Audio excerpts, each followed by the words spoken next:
Hi, everybody. I'm Sarah Bearup-Neal with the Glen Arbor Arts Center. Welcome to this conversation with author Katharine Robey. It's part of the Arts Center's new exhibition, Birdlandia. Birdlandia is a juried exhibition that takes a long look at birds from a lot of different angles. It features 22 artists, and we're delighted to let you know that Birdlandia can be seen any time of the day or night. We've located it on the Glen Arbor Arts Center website. It'll be there through July 16. To find it, go to glenarborart.org, click on exhibits, and then click on virtual exhibits. You can find links to this conversation I'm having with Katharine today and other companion materials that are there to enrich the exhibition. Before we begin, I'd like to thank the National Endowment for the Arts, the Michigan Council for Arts and Cultural Affairs, and the Amy L. Clark Carroll's Family Fund for their support of this exhibition. Katharine Robey's roots run very deeply here. Her family has had a home in Leelanau County since the 1930s. And Katharine continues the tradition of returning here each summer, now with her family from Atlanta, Georgia. In fact, many of you will know Katharine from her 2019 book, The Sleeping Bear Wakes Up. It's a sequel to the iconic myth that defines Leelanau County. So welcome back to Michigan, Katharine. Thank you. Glad to be here. I bet you are. We're glad to have you. You've published 4 books for adults and children. Birds are a recurring and familiar theme in all your writing. So let's kind of put it in some context here before we start talking about a couple of the books.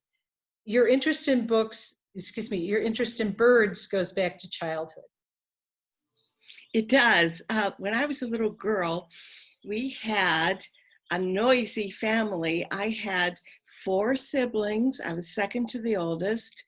And of course, 2 parents who were also rather loud. And I remember we lived in the country in Wisconsin, and we would come every summer by car ferry boat here. But so to get out of the noise, I would run down to the pasture.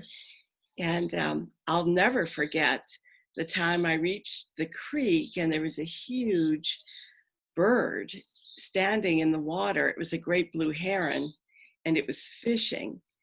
I saw it catch a sparkling silver fish in its beak and swallow it and then raise vast wings and fly away. It was, probably the moment when I just fell in love with birds.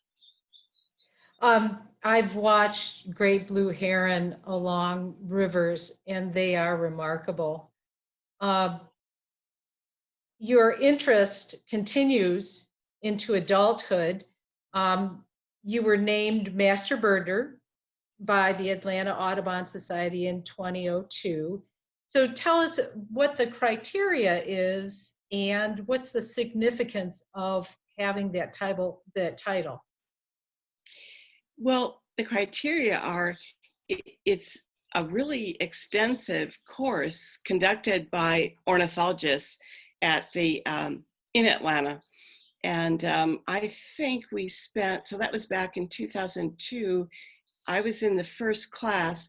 So I think we spent 8 sessions or so of several hours long each, studying birds, migration, flight patterns, of course, identification. We had at least 3 field trips, all day field trips, searching after, the various field sparrows and vesper sparrows, song sparrows, and marsh. Then we went to a marsh, we went to a woods, we were tested, and we learned bird songs also.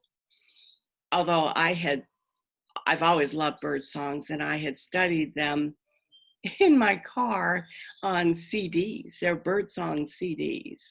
You can buy them. They're Stokes. And I used to study them because a lot of times, anyway, so we were tested. And then we No, wait a earned. minute. I want to interrupt you because I think you were about to say something really meaningful about knowing bird sound. Well, it's just so important to know bird songs because, well, you can probably hear the Phoebe screaming in the background, but the reason why is it's so difficult to see a bird with the foliage out. I mean, you just figure one little redstart warbler can stand behind a leaf and you won't be able to see him. But if you know his call, you can walk through the woods and you can know exactly what birds are out there. I can tell you right now, there'll be a wood thrush, an ovenbird, a redstart, and robins. Mm-hmm. And even though birds are very busy at this time of year going about the things they need to do, they're not always visible as busy as they are. They start to get secretive at this time of year after they pair up and begin the process of building nests and getting on with life. So that's why I'm really interested in what your knowledge of bird sound, and that's going to play into our conversation later. Tell me,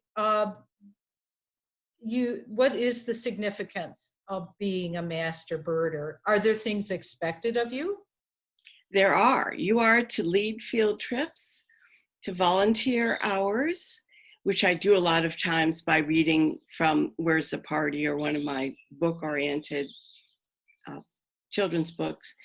And we went in, we still go into the inner city schools and get those children outside with binoculars, seeing as many birds as we can. And usually they'll see a cardinal and a robin, and they'll be pretty thrilled.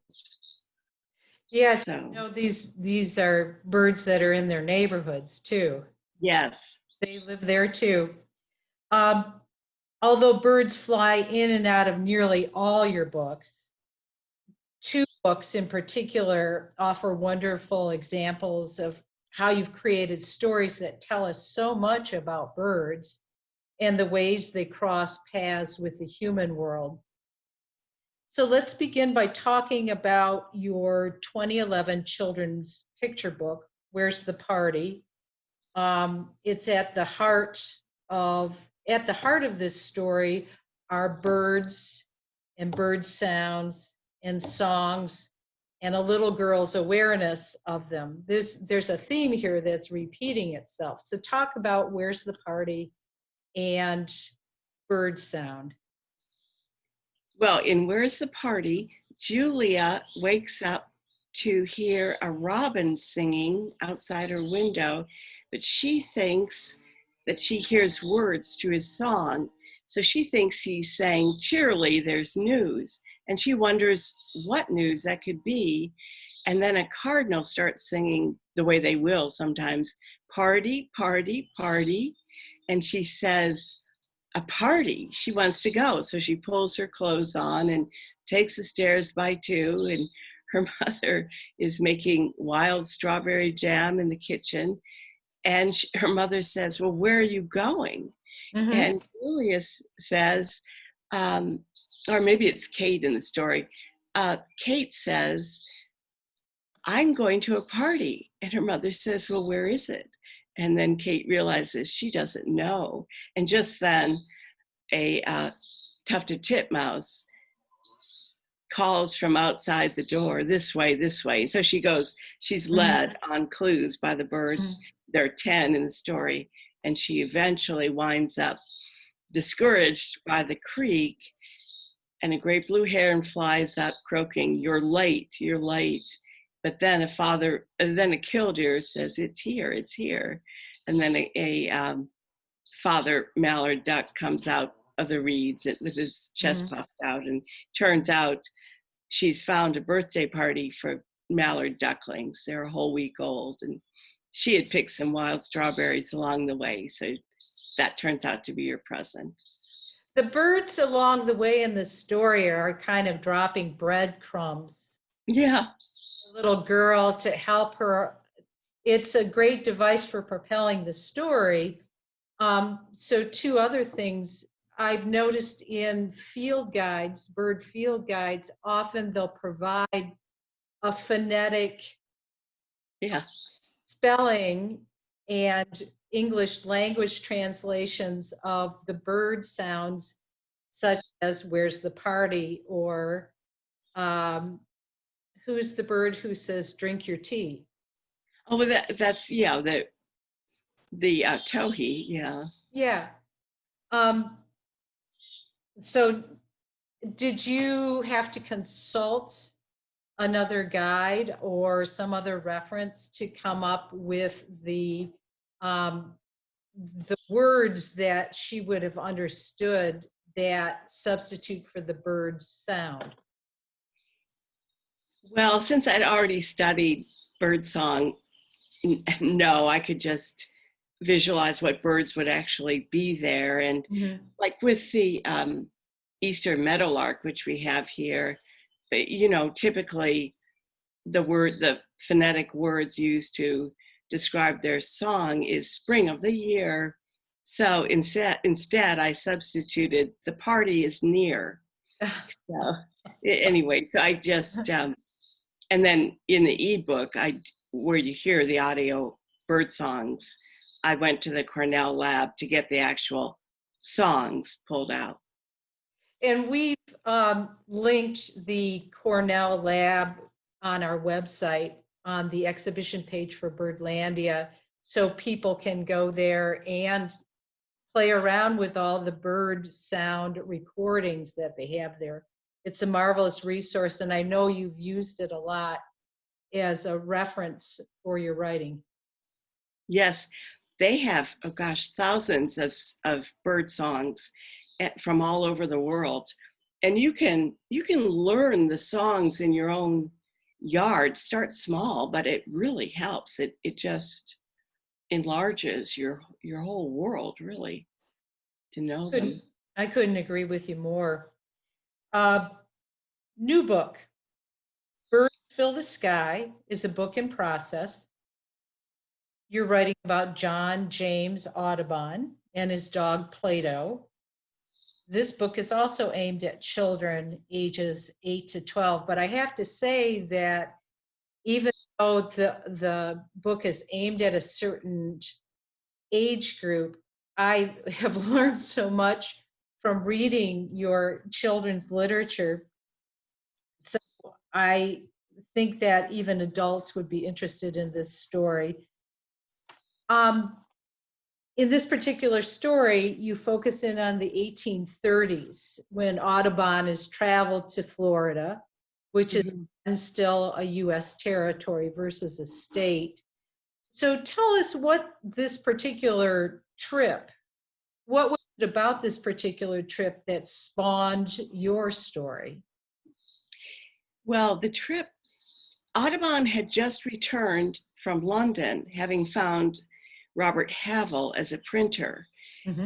And he needed to find more species of birds for his great work, The Birds of America. He was painting every species in America life-sized, and that had never been done before, and I don't think it'll ever be done again.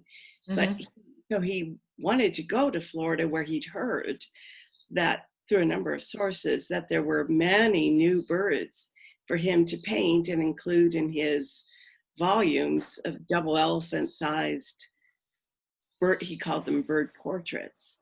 So that's what interested me, is when I discovered that. And then when I was reading his own writings, and he mentioned his dog Plato and called him amazing, extraordinary, and he was. They had many adventures together in Florida.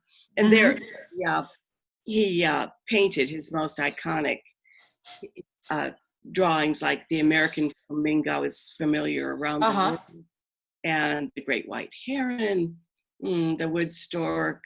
There's so many.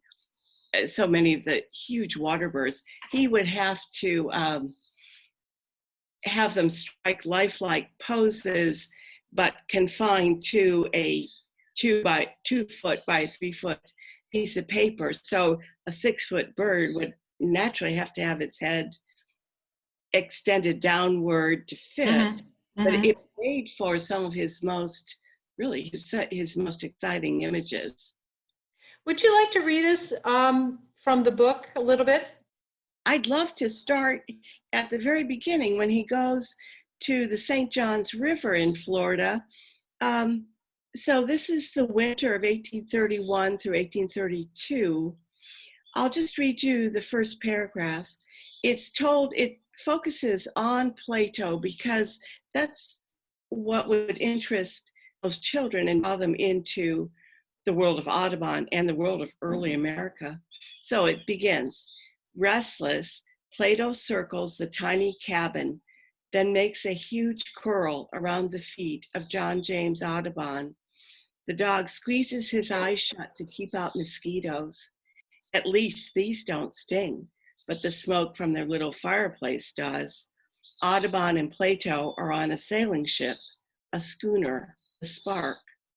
Their quest to complete the largest bird book ever made, The Birds of America. Audubon doesn't know it yet, but the book will make him the most famous bird artist in the world. Where does Mr. Audubon fit into the pantheon of artists who have depicted birds? Well, he was one of the very first American naturalists, and our most famous one. Alexander Wilson sparked his interest in completing all the American bird species when he came to Audubon's store, which was failing. It was located in Kentucky. And Audubon's partner at the store said, when he saw Wilson's paintings, he said, yes, but yours are life-sized and yours are much more vivid and colorful. And then Audubon left his family with his dream of painting every species life-sized. And 30 years later, he completed it. So he had very large goals that replicated by other artists' work. Yes, and then to bring it forward from that, Wilson's paintings were very stiff. Audubon's are full of motion and life and color, vivid colors. And he, anyway, after Audubon, things sort of got split into bird art, split into two camps, more or less. One, the artistic, and two, the realistic for field guides and strictly identification purposes. But Audubon's are amazing. They're detailed enough, they're finely detailed so that practically anyone could tell the species of birds from his drawings, but they're also fine art. That combination you really don't find so much anymore, and certainly not life-sized. So he's really remarkable. Where do Audubon's original paintings, watercolor paintings, reside today? They're all in the New York Historical Society. And I was lucky enough to be there when they had an exhibit showing some of his iconic paintings displayed in their main gallery from Florida. And I saw his original American flamingo. They also had alongside videos of the actual bird striking in the wild in Florida, striking the pose with his neck downward and showing how accurately Audubon portrayed it. But that's where they all reside. You have another project in the works, a screenplay about Audubon. Can you tell us a little bit about that? Yes, well, a screenplay, of course, that's a movie, and it is entitled Skydance. It is it's a biography showing with emphasis on his Making the Birds of America and also his love affair with his wife, amazing wife, Lucy, Mhm. who supported herself at a time, and partially him while he was still making his reputation, at a time when women didn't work outside the home. She was giving drawing lessons, piano lessons, and so on. She said every bird was her rival. So Skydance refers to, and that did go on and on in their marriage and strained it to the breaking point. But she, in the movie, Skydance refers to the mating dance of the male woodcock when he flutters up high, high into the sky at dusk and whirls around, twittering for his female below. Mhm. And I'm working that theme into the movie. So, And there's a animated juvenile series, interestingly enough, called Birdlandia. Tell us about that. yes, Birdlandia. That is it's a fun and funny riff on Audubon's Making of the Birds of America. It involves time travel and animation. It's for children ages 5 to 12, and Audubon and lives at the New York Historical Society with his horse Barrow and his dog Plato, and every day the little girl Julia sends them off with using a time machine back into the 1820s in early Mhm. America. And she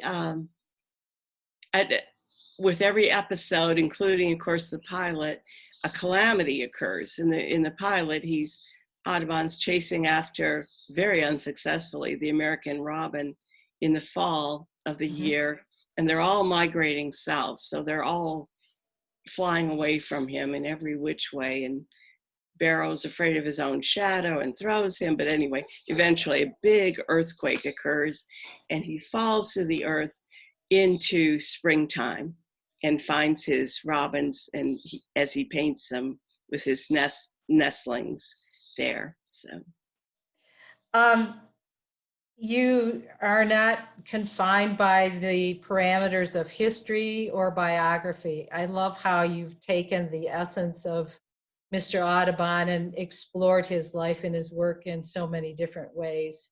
If someone wants to find your books, Katharine, how does one go about doing that? well, all 4 of my books are on Amazon.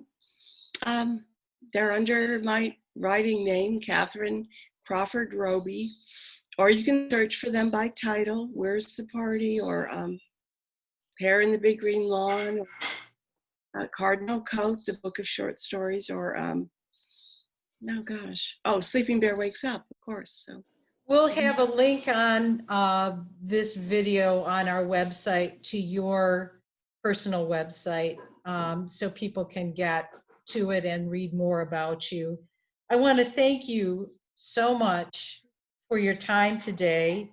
And I want to thank everyone out there who shared in this conversation with us today.